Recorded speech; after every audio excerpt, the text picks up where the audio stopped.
হুজুর জান্নাতের ভেতরে আবার শপিং মল থাকবে কেমনে? প্রশ্ন আসতে পারে না?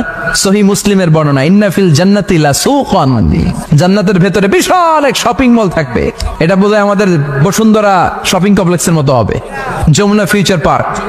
দুবাইতে যে একটা আছে বিশাল শপিং মল, মালয়েশিয়ার মিড ভ্যালি, এগুলোর মতো হবে মনে হয়। কত বিশাল যে শপিং মল হবে। সহিহ মুসলিমের বর্ণনা, প্রতি শুক্রবারে সব জায়গা থেকে বন বন করে মৌমাছির মতো জান্নাতীরা ওই শপিং মলে শপিং করতে আসবে। ইচ্ছে মতো দেদারসে পোশাক কিনবে, ইচ্ছে মতো শপিং করবে, টাকা দেয়া লাগবে না, ক্রেডিট কার্ড লাগবে না। সুবহানাল্লাহ পড়েন। ইচ্ছে মতো শপিং করবেন।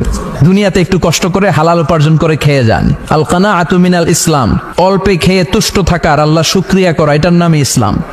অল্প খাও, অল্প পড়ো, অল্প জমাও, অল্পের ভেতরে বরকত ঢুকাই দিছে কে?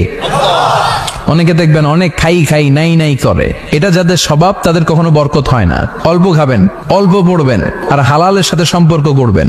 আল্লাহুম্মা কফিনি বিহালালিকা আন হারামিক ওয়া আগনিনি বিফাদলিকা আম্মান সিওয়াক।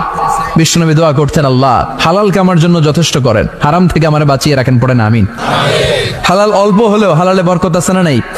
হারাম বেশি হলেও এটাতে কোনো বরকত নাই, ঠিক কিনা?